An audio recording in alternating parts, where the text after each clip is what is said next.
Good morning. Happy Monday.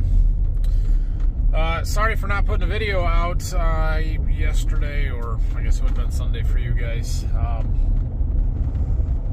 We did finish spraying the corn with the Haggy, but I got so busy that I didn't get very good footage. I did get some footage. Let's go ahead and roll that here. Good morning. It's bright and early here, and we've got a Haggy loaded up. He's off to his first field. And we got to get stuff ready for the next load.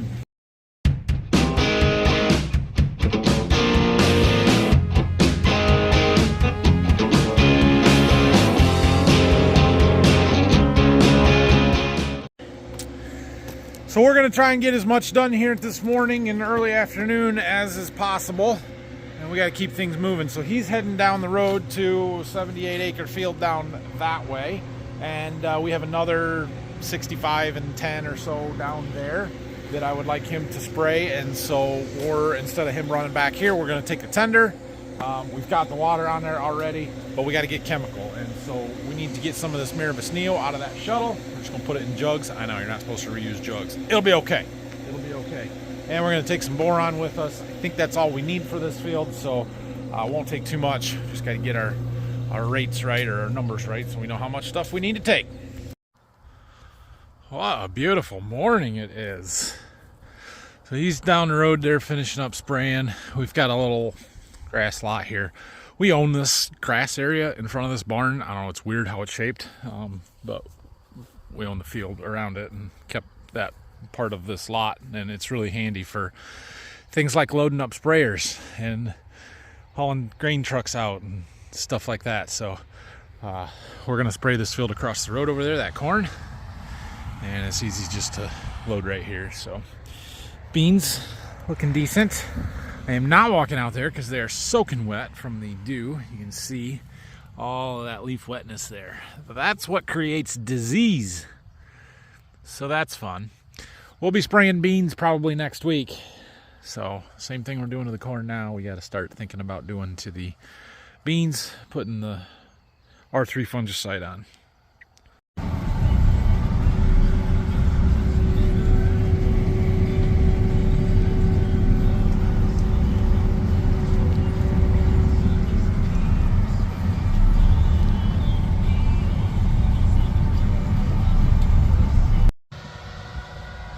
Another one done and another refill. And our tender truck is empty, so we got to go back and refill. He's going up to a field down the road that's 100 acres, so we've got to meet him there because he won't have enough to do that whole field on one fill.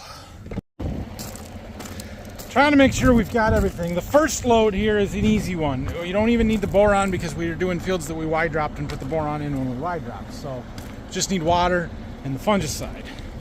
The second load that we're going to do off the tender here, we're going to add in all of my Anderson's products. So I need that whole pallet of boxes, which is not going to be fun, but whatever, it'll be fine. And then since we're going to be up in the irrigated field at that point, I am considering, I want to try and use the well up there for water so I don't have to keep running back and forth. I just need a hose to connect the sprayer to the well, and well, we have a 3-inch hose, but it's in Berkey. But I have one on the tender here that we can probably take off and use, so we're going to try that. But if I'm going to do that, I got to take all the chemicals that I need for the last 2 loads with me now. You guys want to see something fun? Impressive? I hooked our tank up to our well. And we come over here to our VFD and we twist a couple wires and whew, away it goes, and it's a lot of water. Yeah, buddy. That water's a moving in there. All right, well, we know that'll work, and we can load the sprayer that way. I do still have water on here, and we've got a whole lot of jugs that have to get put in on this load. It's going to take us a little bit of time to put them in anyway, so we don't really need to load fast. So we're going to use up the water that we've got on the tender, which we now have another half a tank. That took about 1.5 minutes, if that, out of the well to fill that. Okay, anyway, I'm going to get all this stuff ready. We got to open all these boxes. We got to open all the jugs and cut the foil seals out. and have it ready to go so that when he is here and loading, we just dump them and go, and it doesn't take forever. Okay, I got all of the jugs, boxes open, jugs open, foil removed. They're all ready to go in. That's one load. That's 80 acres worth. The blue product there, that's our overpass. That goes at a gallon to the acre. That's a lot of jugs. Remind me next year in February when I am ordering this stuff that it's not worth doing it in jugs and just to buy a whole shuttle. Just do the shuttle, it's easier. So, and then that stuff goes into the quart to the acre. So we got 20 gallons for an 80 acre fill. Those three, that's our actual fungicide. That's the whole point of the pass. And those 3 jugs cost more than all the rest of this stuff combined. We've got a jug of insecticide going in this field because I fully intend to go corn on corn here next year. And if we can kill some of the adult rootworm beetles before they lay eggs, well, that might help us out next year quite a bit. So we're going to do that. We've got some of our Onward Max there. That's that PGR. Yeah.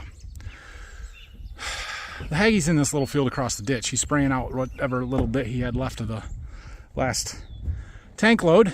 All right, he is off. I've got him in the right spot for where this trial is. And yeah, convenient spot here where the rain turned last night that I could stand there for a second. Oh, there, good, we can get out. Excellent. All right, we've got to clean up our mess, which we have quite a mess. Head back to the farm and get refilled with chemicals as quickly as possible for 2 more loads, the last 2 loads. Get back up here and help him reload, and then I got to get out of here. Well, we got everything cleaned up. We got to head back and get our chemicals for the next one. I'm debating whether I think we can just use the well to fill the sprayer. I'm not going to worry about a bunch of water. We've got some water on. But I'm running out of time to do drone video. I don't know if that's going to happen for you guys. I'm trying. Well, guys, I failed you today. I did not do a good job filming, but it's in my defense because I've been running around like crazy trying to keep him moving. It is 2:30. He is on load number 8. I have the stuff up there for him to do another one, all ready to go. So we will have done 9 loads today just on our stuff. That's a little over 700 acres since this morning. That does not include the couple hundred acres we did last night. I didn't even add it up. Yeah, and once we were to the point where we're no longer running out of the tanks here at the farm and I was tendering, I just didn't have time to do anything and therefore did not get drone footage, and I apologize. I'm sorry. In fact, I don't even know if you're seeing this because I don't have anything good to put in this video. Sorry again for not getting the drone up. I really wanted to. We just flat ran out of time and I didn't get a chance to do it. So there might be an opportunity down to Berkey yet if he does some spraying down there for us later this week or next week maybe, but we'll see. Anyway, we are running the irrigation. Well, we were running the irrigation. I got up this morning and looked at the phone, the app from it, and it said stopped. And I'm like, oh no, why is it stopped? Our generator died overnight, so we gotta go figure out what's going on with our generator. I can't get it to start or do anything, and I'm not sure what's going on. So we're heading up to the field to start doing some diagnostics. We might have to switch generators out again. So like I said, I'm not real sure what's going on here, because when I turn this to run, it should start, and we get nothing. Doesn't even try. We've got no lights on. So it's not getting any power through that switch. But if I turn the panel light on, that comes on.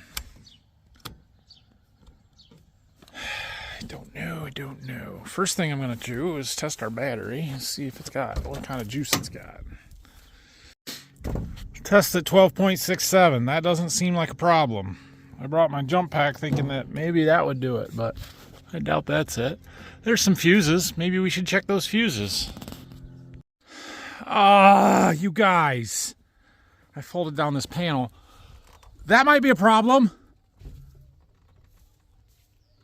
Friggin' mice nest in there. With them actively in there. So now I gotta find where the chewed up wires are. None of them appear to have gotten electrocuted, unfortunately. And we got to get them out of there. How do I get them out of there? I got them out. There was one circuit breaker that was flipped down. It was tripped.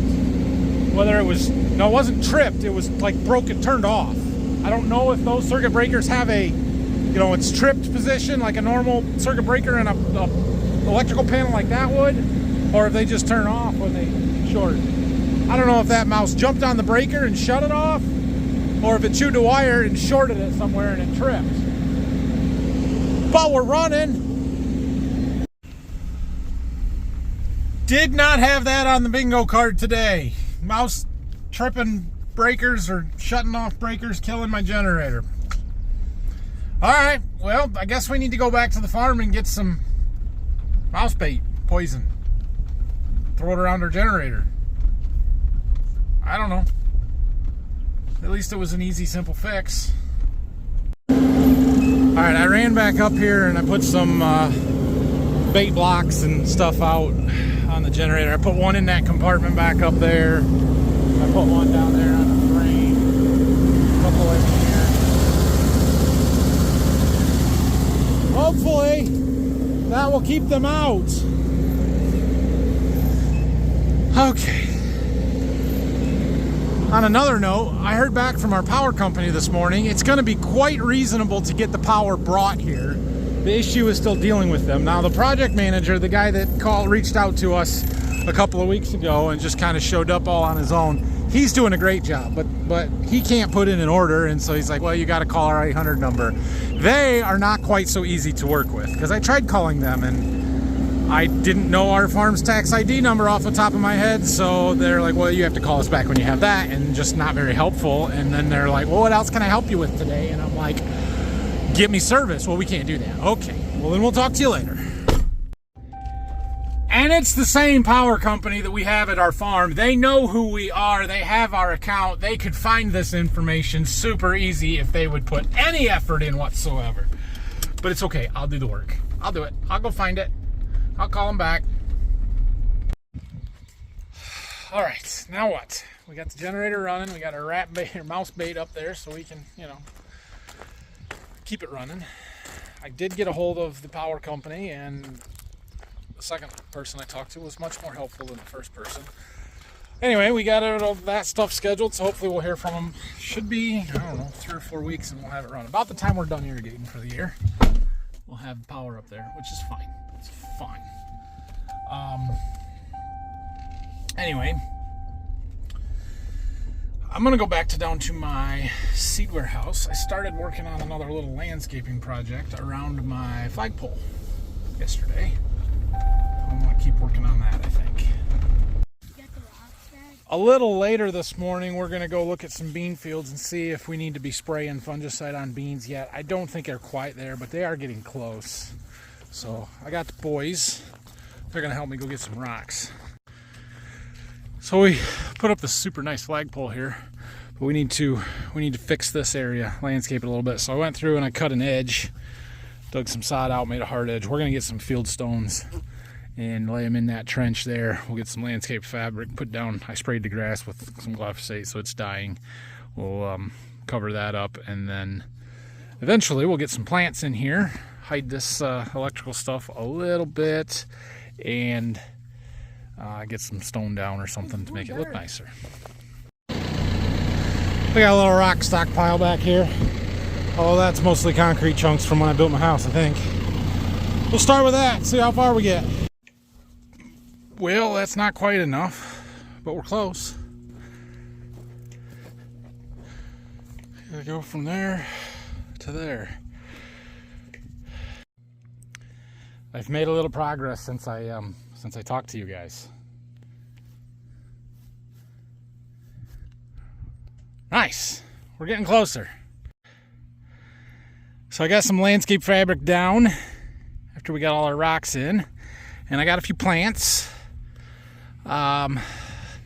These are those fern leaf buckthorn. We have some along the south side of the house over there that I liked, and the guy sort of recommended them here because they're tall. They won't get real thick and full, but they'll kind of hide the electrical stuff here a little bit, especially as we walk around and look at it from this way. So I like that. And then I've got some boxwoods we're going to put around there. I bought 3 because I wasn't sure if I would use 3 or how it would work. I think I'm actually going to get 3 more. We'll put 6 around there. I have to make sure we get our spacing just right. But I have 3 lights to put up, spots to point up. So I wanted to kind of use those boxwoods to hide the lights, but not cover the lights kind of thing, you know. So, and these are just roughly in the right spot. We'll have to move them around a little bit as well. And then we need some stone. And I put this little divider barrier in there. We're going to use the black granite around the flagpole here. We'll use the crushed river rock over there, kind of like we did up at the house where we've got 2 different colors of rock. So it looks similar, and I think it'll look really nice. Yeah, so the next step is to kind of plant the plants that we have and then run electrical. I got to get the wire run for the lights and get those put into place where they need to go. I've got to get a circuit breaker box mounted to my thing up there. I got all the stuff, I just got to do it. But I think we're going to call it good enough for now. At least we'll probably come work on this later tonight, but I need to go look at some beans, so we're gonna head back down to the farm and do that. Oh yeah, and I got some more concrete so we can finish that job when we get to it. The setting posts up there by the irrigation stuff. We're getting closer to getting that done, but man, is it taking a while. Well, let's go see what our soybeans look like. We got a few fields to check. We're gonna check some of the first planted ones, but those are mostly full season beans. Then we're gonna check some that were planted maybe a week or so later, but they're much earlier maturing. See if we're in R3 yet or not. So we'll start out here. We're right behind the farm, but this is not our March beans. Those are over there. Yeah, there's 2 separate fields here. These are 2.2s. They were planted a week into May planting. It kind of looks sort of short, but this 2.2 variety, it's always kind of short. It just doesn't look that great. And then all of a sudden you get out here in August and you're like, holy crap, these are really good beans. This is the same variety we had at our Berkey farm last year on all of it, 280 acres, and they averaged over 80 bushel the acre. They were just phenomenal beans. So let's see what we got here. I'm gonna find a decent plant. Look at all that brown spot and yellow leaves on the bottom. Now a lot of that yellowing is due to the fact that we don't get any sunlight down there. Like, look down there. There's no sunlight, so they just sort of turn yellow. But let's pull a plant. Yeah, not the most impressive plant in the world, but we're starting to set some pods. Got some more flowers coming. This right here would be our 4th node down, and we are looking for a pod that's 1/4 of an inch long. Well, we've got it right there. These are just at R3. It's time to go. So this field is ready to be sprayed. Let's walk over there. All right, here's our March beans. A little more feeding out here on these leaves than the other ones, for whatever reason. Japanese bee, look at those flowers right there. Oh, I love it. I love seeing clusters of flowers like that way up high in the canopy. These beans got a little more height to them. Thick. Well, let me just pull one. Look how much more branching there is on that plant.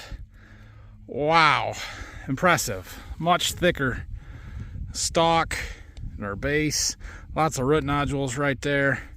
Let me see, can I break some of those open? Yeah, I missed that one. That one's green inside. That means it's dead. It's not producing anymore. That one's still got a little red, not deep red, but that one's more red. If you break them in half with your thumbnail or your fingernail and they are red inside, they're active. If they're green, they're dead. That one's green.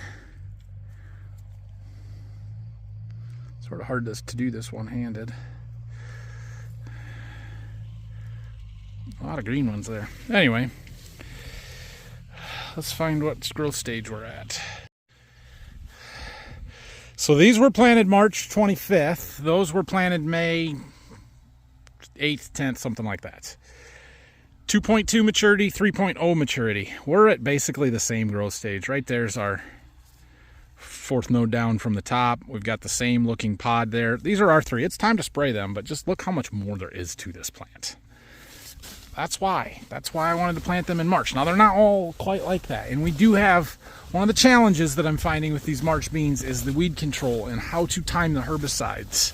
We've got some grass out here, and we've got some thin spots where that grass is, and I'm not real happy about it. So I'm debating if we put some glyphosate out here with that fungicide, which is usually a big no-no. You don't put fungicide or herbicide in when beans are in reproductive stages. It's not a good idea, but it's also not a good idea to have weeds in your beans. And you see you got these sprayer tracks on these ends. I don't know. We'll see. It's going to be interesting to see how these do. The individual plants where the plants are good are far better out here than they are out there in the later planted ones. But there is some that are struggling more. There's more beans that have just thin spots, or the stand was reduced, or whatever. It'll be interesting. I still think they're going to be really good beans. I'm not convinced they're going to be our best beans. Are they going to be better than our last planted beans, though? Yeah, they are.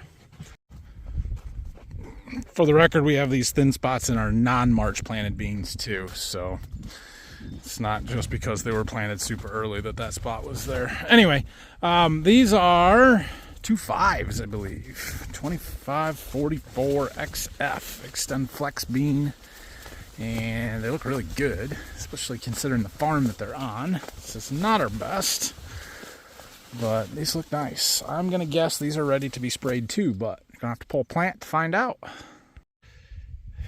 Yeah, we're seeing the same thing here. There's our fourth node with our 3/16 to 1/4 inch long pod.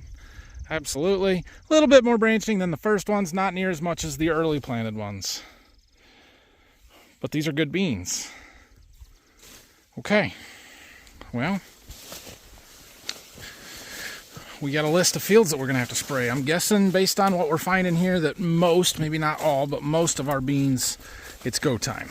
We're gonna go look at the field where we've been spraying our Anderson's products, our foliar feeds. Those are 3.4 beans, but they were the first ones planted in May. So let's go see what the really full season ones look like. If they're ready, then we pretty much know where we're at on everything. Oh my, these beans look really, really freaking good. Oh, I'm happy with these.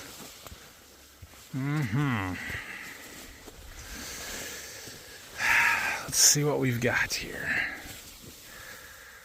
Tall. Less spots on those bottom leaves. That's quite interesting to me. Do you know why? We sprayed fungicide out here already once. It worked. We got less brown spot. Septoria brown spot. We got less of it. That's good. What do we got here, though? I don't like seeing that.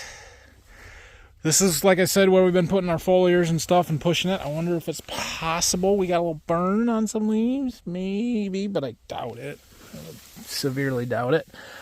We do have some feeding here, but I did throw insecticide in when we sprayed these, and that was, let's see, today's Monday. I think it was Wednesday last week we sprayed them, so we definitely knocked all the bugs down and shouldn't see any new feeding, at least for a little while.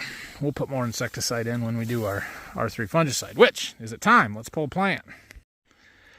Lots and lots of little root nodules on this one, and if you look real close there, I broke that one open. You can see how it's that red color inside instead of green. That's good. That's what we want. I mean, the green ones are going to happen, but we want there to be red ones too. So that looks good. Sort of a thin plant. We don't have a lot on this one in particular.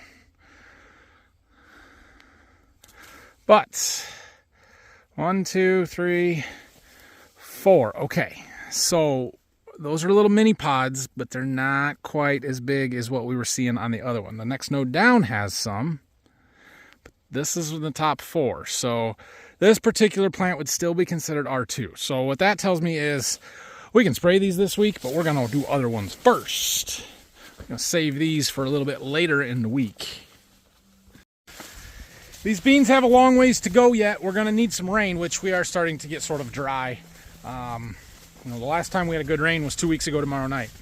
So we could use it anytime. And I don't know if there's much of a chance anytime in the near future, but we got one heck of a factory out here for making soybeans. There's a lot of foliage, a lot of leaf surface, a lot of root mass, a lot of ability for these soybeans to make beans.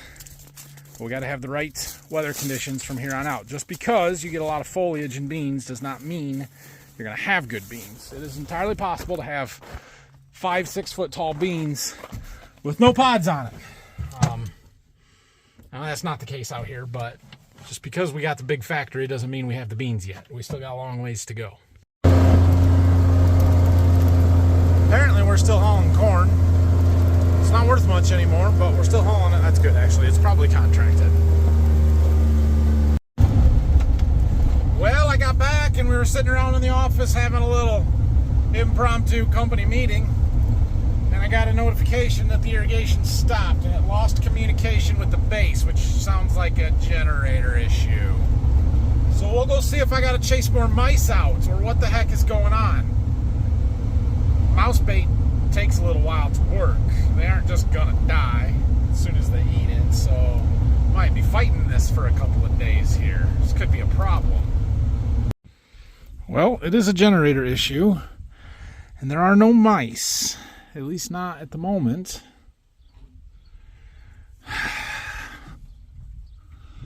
But look, that breaker is off. So does that, when it trips, does it turn off like that? I can't imagine that it would. So why are we tripping it? There's got to be a wire that got chewed on somewhere, doesn't there? I don't know. This is going to be super frustrating, though. I don't see anything that looks bad. And it ran for 10, 12 hours here.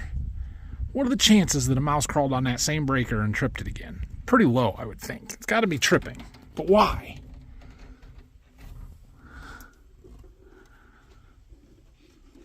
That's tight. That's tight. That breaker's getting weak. Well, it fired right back up once I tried it from flipping that switch. So clearly that's why. The question is, why is it tripping? Why is that circuit breaker, which I assume it's a circuit breaker. Maybe it's not. I don't know. Any of you guys GPS experts that knows how to diagnose or fix that for me, I would appreciate some help. Anyway, let's go back to running here. Let's see, 7:34 it is, or no, that's not right. 5:34, it's 5:45, so we lost 10 minutes. No big deal.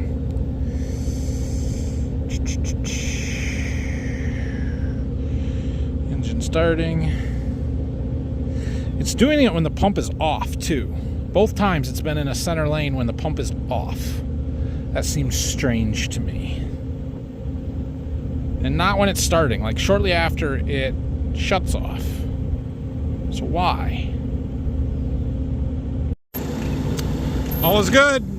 We got water pressure, 7.8. It's running, so I don't know. I don't know why that keeps happening, but it's going to be a problem if it does. Back to my landscaping project. Getting my plants planted. I got those buckthorn, what does it say? Fern leaf buckthorn. Got those in. Get a couple of our boxwoods. We'll get all 3 of these planted. And then hopefully tomorrow I'll get a chance to go get the other 3 that I need and our stone. First we got to get our electrical lines buried for our spotlights for our flag here. I have to figure out whether I want them back or between or in front of the plants. I don't know. We'll light her up though. Okay, well, I'm gonna call it there for tonight. Ooh, I might have some sweet corn. I might have to go pick some sweet corn over there. First stuff was getting awfully close. I finally got the wire on the electric fence yesterday, one night after the coons started getting it. So, you know, that's usually how it works. Anyway, we're gonna wrap this one up. Tomorrow we're gonna spray some beans in the morning, get that going, and then probably work down here in the afternoon, get our electrical in, and hopefully hopefully we can finish this tomorrow. I don't know if we'll get there or not, but we should get close. So thanks for watching, everybody. Have a great night. If you have any questions or comments, leave them down below. Don't forget to subscribe to the channel if you haven't already. Make sure you thumbs up the video. I appreciate that. And we'll see you guys again tomorrow. Ah, look what we got. Look what we got. You like it? Yeah.